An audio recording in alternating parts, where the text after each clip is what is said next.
Hello everyone, welcome eight synopsis IAS. मैं जयेंद्र सिंह आप लोग का the Hindu and Indian express in 5 minute का लेक्चर ले रहा हूँ।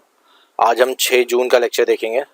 थोड़ा सा काफ़ी बैकलॉग हो गया, बट हम कोशिश करेंगे कि नेक्स्ट क्लास से 2-2 दिन का लेके अपना फटाक से बैकलॉग ख़त्म करें और फिर डेली न्यूज़ को करें। इस कोर्स की डिटेल जानने के लिए आप इस स्लाइड को पॉज करके पढ़ सकते हैं।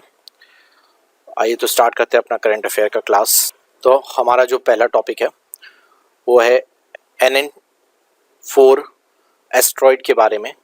इसका ये डेट याद रखिए 2002 NN4, क्योंकि ये 2002 में डिस्कवर किया गया था और ये प्रिडिक्ट किया गया था कि जून 2020 में ये अर्थ के पास अप्रोच कर सकता है। इस वजह से इसको नियर अर्थ ऑब्जेक्ट के कैटेगरी में डाला गया और काफ़ी क्लोज होने की वजह से इसको पोटेंशियली हजार्डियस एस्ट्रॉइड कैटेगरी में भी डाला गया था। एस्ट्रॉइड बोलते ही कुछ ऐसी पिक हमारे दिमाग में आती है, बट ये पिक उतनी रिलेवेंट नहीं है। इस वाली पिक को देखो आप लोग तो ये आपका सन है, ठीक है, और ये आपका मरकरी, विनस, अर्थ, मार्स सब ऑर्डर में है, और ये आपका जुपिटर है।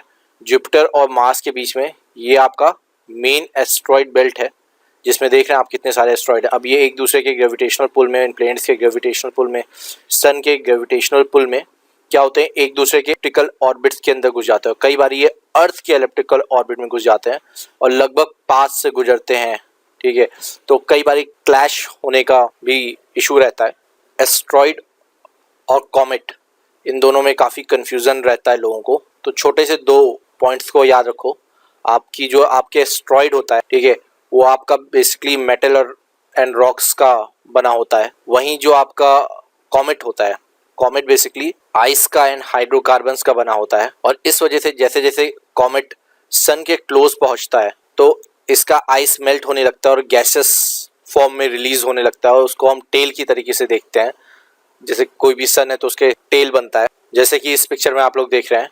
ये कॉमेट है और ये उसके अराउंड टेल बन रहा है। ये भी एक कॉमेट जा रहा है, इसके अराउंड ये टेल बनते हुए जा रहा है। तो बेसिकली ये जो गैसेस एलिमेंट है, आइस, ये सब मेल्ट हो रहे हैं और रिलीज हो रहे हैं। तो जो हमारा नेक्स्ट टॉपिक है वो है एरोसोल रेडिएटिव फोर्सिंग इंडिया। तो बेसिकली लद्दाख में इंडियन एस्ट्रोनॉमिकल ऑब्जर्वेटरी के 2 ऑब्जर्वेटरी हैं, हैनल एंड मेराक। ये दोनों आप याद कर सकते हैं चाहें तो नाम। इन दोनों ने ऑब्जर्व किया है कि बहुत सारे एंथ्रोपोजेनिक एरोसोल के इफेक्ट हो रहे हैं ट्रांस हिमालयाज के ऊपर। ट्रांस हिमालय, जो हमारा ट्रांस हिमालय होता है वो आपका काराकोरम, लद्दाख, जास्कर, ये तीनों रेंज आते हैं, और कैलासा माउंटेन यहाँ पे आपका आएगा, वो आता है।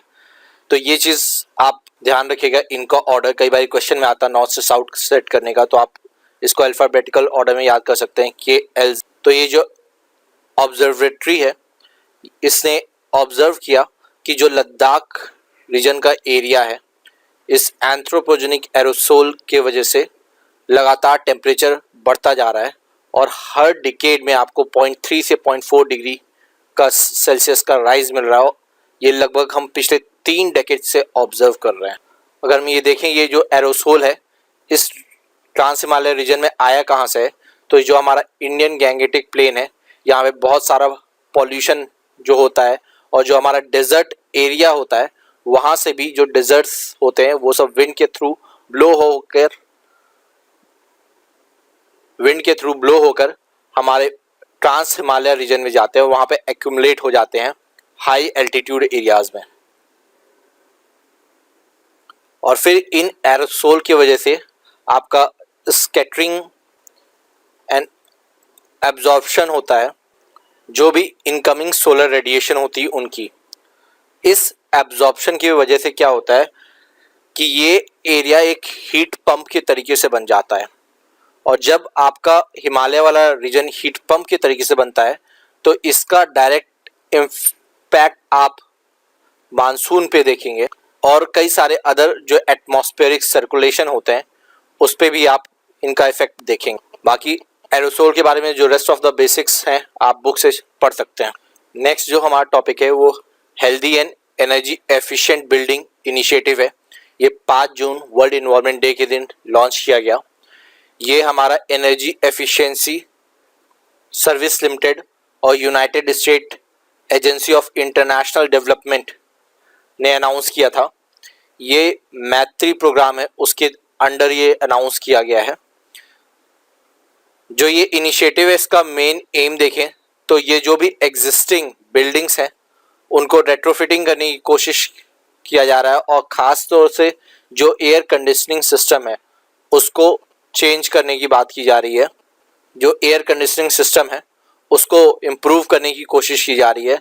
अगर एयर कंडीशन आपका बेटर होगा तो एक हेल्दी इन्वायरमेंट मिलेगा, और इफ़िशिएंट एयर कंडीशनिंग होगी तो आपकी एनर्जी इफ़िशियंसी भी मिलेगी और एनर्जी सेव होगा। EESL ने इससे पहले भी बहुत सारे एनर्जी सेविंग एफर्ट्स लिए हैं, जैसे कि हमारा जो उजाला स्कीम है वो, और साथ ही में जो स्मार्ट मीटर और ऐसे बहुत सारे स्कीम्स हैं जिसको हमारा EESL इम्प्लीमेंट करता है।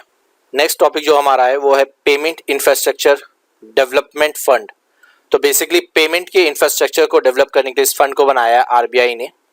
तो ये जो भी हमारे पॉइंट ऑफ सेल्स इंफ्रास्ट्रक्चर्स होते हैं उनको डिप्लॉयमेंट में मददगार रहेगा। पॉइंट ऑफ सेल्स समझते हैं क्या है? ये जो आप डिफरेंट डिवाइसेस यूज़ करते हैं पेमेंट करने के लिए, कार्ड्स को स्वैप करने के लिए, जिससे आपका ट्रांजैक्शन क्रेडिट हो जाता है छोटे छोटे शॉप्स पे, इन सबको हम पॉइंट ऑफ सेल कहते हैं। तो बेसिकली ये जो इंफ्रास्ट्रक्चर डेवलपमेंट फंड है, इस पॉइंट ऑफ सेल्स के इंफ्रास्ट्रक्चर दोनों ही फिजिकल और डिजिटल मोड में बढ़ाने के लिए, स्मॉल सिटीज़ और जो टाउन्स है उसमें बढ़ाने के लिए, क्योंकि मेट्रो सिटीज़ में तो लोग खुद से ही अडॉप्ट कर लेते हैं, लेकिन जो छोटे सिटीज़ हैं खासतौर से नॉर्थ ईस्टर्न स्टेट्स वाले रीजन है वहाँ पे आपको कुछ ना कुछ इंसेंटिव प्रोवाइड करना पड़ेगा। और इस फंडिंग में जो है RBI इनिशियल कंट्रीब्यूशन लगभग 250 करोड़ का कर रहा है, और ये 500 करोड़ का कुल फंड है, और रेस्ट जो आपका कंट्रीब्यूशन होगा वो जो है जो भी इशू करते हैं बैंक्स, जो भी कार्ड इशू करने वाले बैंक्स हैं और कार्ड इशू करने वाले पेमेंट गेटवे नेटवर्क्स हैं, वो दोनों मिलके करेंगे। इस फंड को एडमिनिस्ट्रेट करने के लिए एक एडवाइजरी काउंसिल होगी जो RBI के अंडर होगी। नेक्स्ट टॉपिक है हमारा नगर वन, जिसको हम अर्बन फॉरेस्ट कह रहे हैं। नगर मतलब अर्बन, तो यहाँ पे लगभग आपका 200 अर्बन फॉरेस्ट हम डेवलप करने की कोशिश करेंगे लगभग 5 ईयर के अराउंड। ये सारे जो फॉरेस्ट डेवलप होंगे वो उसका फंड जो फाइनेंस होगा वो कैंपा फंड के अंदर होगा।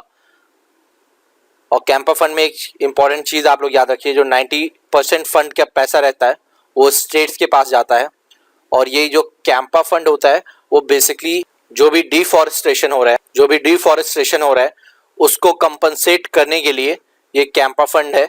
तो बेसिकली आप समझिए कोई भी फॉरेस्ट एरिया है उसमें कोई नॉन फॉरेस्ट पर्पस के लिए उसको यूज किया गया, तो जो यूजर एजेंसी है उसको पैसा पे करना पड़ेगा, और ये जो फंड है उसको हम कैंपा फंड के अंदर जमा करेंगे। सिमिलरली नगर वन के अंदर भी कैंपा फंड का यूज होगा। ये जो कॉन्सेप्ट आया है वो पुणे में वाजरे अर्बन फॉरेस्ट है, उसको रोल मॉडल मानते हुए इस स्कीम को लॉन्च किया गया है। तो ये पॉइंट मैप के लिए इंपॉर्टेंट हो जाएगा, इसको ध्यान रखिएगा। इस स्कीम के अंदर गवर्नमेंट खास तौर से फोकस कर रही है पीपल पार्टिसिपेशन, और जो भी फॉरेस्ट डिपार्टमेंट है, म्युनिसिपल बॉडीज है, डिफरेंट NGOs हैं, कॉर्पोरेट हैं, उनके कोलैबोरेशन पे। नेक्स्ट जो टॉपिक है वो हमारा 6 मार्क्स एक्सटेंशन है। इस पे UPSC का एक क्वेश्चन भी आया है, काफ़ी लंबा चौड़ा सा क्वेश्चन था, आधे से ज़्यादा लोग उस क्वेश्चन को लेंथ ही देख के उसको पढ़े नहीं थे। आप लोग देख लीजिएगा उस क्वेश्चन को। तो ये जो कहा जा रहा है कि जो 6 मार्क्स एक्सटेंशन है इसके पीछे मेन रीज़न है इस एक्सटेंशन का वो एंथ्रोपोसीन एक्सटेंशन है, और इसको होलोसीन एक्सटेंशन नाम से भी जाना जाता है। और इसका मेन रीजन खुद इंसान की बढ़ती हुई पॉपुलेशन होगी। मोस्टली जो मास एक्सटिंक्शन होते हैं वो किसी कैटास्ट्रॉफी आने की वजह से होते हैं, लाइक एस्ट्रॉइड आपका कोलाइड कर गया, या फिर आपका ओशियनिक ऑक्सीजन डिप्लीशिएशन हो गया, या फिर कोई वॉल्केनिक इरप्शन काफ़ी मैसिव लेवल पे हुआ जिसकी वजह से काफ़ी ज़्यादा मास एक्सटिंक्शन हो गया है। ऐसे कई सारे रीज़न हो सकते हैं। पास्ट में भी कई सारे मास एक्सटिंक्शन हो चुके हैं, जैसे 6 मास एक्सटेंशन की बात हम कर रहे हैं तो 5 मास एक्सटेंशन ऑलरेडी हो चुके हैं। अगर हम ये देखें तो हमारा ये 4.5 बिलियन ईयर अगो जब अर्थ का फॉर्मेशन हुआ था, उसके बाद आप ये देखिए जो पहला मास एक्सटेंशन हुआ था उसको ओडोविशियन सिल्यूरियन एक्सटिंक्शन बोलते हैं। उसके बाद लेट डिवोनियन एक्सटेंशन हुआ था, लेटर ऑन आपका परमिनियन ट्रायसिक एक्सटेंशन हुआ था, फिर ट्रायसिक जुरासिक एक्सटेंशन हुआ था जिसमें सारे आपके डायनासोर गायब हो गए थे। फिर रिसेंटली आपका जो सबसे लास्ट एक्सटेंशन हुआ था फिफ्थ, वो था क्रिटेशियस पैलियोजीन एक्सटेंशन जो आपका 64 मिलियन ईयर अगो था। नेक्स्ट जो हमारा इंपॉर्टेंट टॉपिक है वो लीडार है, लाइट डिटेक्शन एंड रेंजिंग इसका शॉर्टकट है। ये एक रिमोट सेंसिंग मेथड है जिसके थ्रू आप 3D पिक्चर्स बना के ऑब्जर्व कर सकते हैं आसपास के एनवायरनमेंट को। ये क्यों न्यूज़ में, क्योंकि अभी कोविड होने के बावजूद कई सारे साइंटिस्ट यूके में और अलग अलग जहां बैठ के एक्सकवेशन साइट्स को, जियोलॉजिकल साइट्स को देख रहे हैं, एक्सप्लोर कर पा रहे हैं, तो बेसिकली वो सिर्फ लिडार की वजह से कर पा रहे हैं। इसमें होता क्या है, जो लाइट होता है उसको पल्सेड लेज़र के फॉर्म में यूज़ किया जाता है। ये जो पल्सेड लेज़र होता है वो अदर कई सारे डाटा जो रिकॉर्ड होते हैं उनके साथ मिलके एक 3 डायमेंशनल पिक्चर बनाता है और मेज़र करता है जो भी रेंज होते हैं और जो भी वेरिएबल डिस्टेंस होते हैं उनको। जैसे एग्जांपल देखिए, तो ये एक कार है और इसके आसपास का जो एरिया है उसका एक 3D इमेज बनाया गया है लिडार के थ्रू। अगर हम इसका एप्लीकेशन देखें तो ये एरोप्लेन्स, हेलीकॉप्टर, डिफरेंट जहाँ पे यूज़ होता है। इवन जो आपके भूमि विज्ञान होते हैं, जियोलॉजिकल और आर्कियोलॉजिकल साइट्स, वहाँ पे भी यूज़ होता है। इसको एग्रीकल्चर में भी, हाइड्रोलॉजी में भी, वाटर मैनेजमेंट सिस्टम में आप इसको यूज़ कर सकते हैं क्योंकि आपको हर चीज़ की 3D पिक्चर बना के दे देगा जहाँ पे आप एक्सप्लोरेशन नहीं कर सकते नॉर्मल। नेक्स्ट जो हमारा ट्रैश फैक्ट का पार्ट होगा, एक तो आई कमिट इनिशिएटिव है। तो बेसिकली ये हमारा EESL जो एनर्जी एफिशिएंसी सर्विस लिमिटेड है उसके द्वारा ये इनिशिएटिव है। इसमें आप एनर्जी रेजिलेंट फ्यूचर की प्रॉमिस करते हैं कि हम ऐसा फ्यूचर बनाने की कोशिश कर रहे हैं जो एनर्जी रेजिलेंट हो। अंबर नायर रिवर के बारे में, ये रिवर आपका रशिया में, बस इस इंपॉर्टेंट पॉइंट को याद रखिएगा। दूसरी चीज़ ये है कि ये फ्लो हो के आपका आर्कटिक ओशन में जाता है और अभी रिसेंटली ऑयल स्पिल की वजह से स्टेट इमरजेंसी रशिया ने डिक्लेयर कर दी। कोविड तो ऑलरेडी हो रखा है और इस रिवर में ऑयल स्पिल भी हो गया। इस मैप में आप देख सकते हैं ये आपका आर्कटिक एरिया है और ये आपका कारा सी है, ये रशिया का पार्ट है। यहाँ पे आपका अंबर नाया रिवर है जो बहती है जहाँ पे ऑयल स्पिल हुआ है और ये फ्लो करते हुए आपका आर्कटिक ओशन में मिलता है, इसलिए टेंशन की बात। नेक्स्ट जो फैक्ट है वो हमारा तामर वैली के बारे में है। ये आपका साउथ इंग्लैंड में आता है। ये साइट काफ़ी इंपॉर्टेंट है क्योंकि काफ़ी सारे आयरन एज और रोमन एरा के ऑब्जेक्ट्स यहाँ पे मिलते हैं। ये हमारा वर्ल्ड हेरिटेज साइट के अंदर भी आता है। इस तरीके से हमारा 6 जून का करंट अफेयर खत्म होता है। बाकी करंट अफेयर भी हम जल्दी करते हैं। Thank you everyone for the class.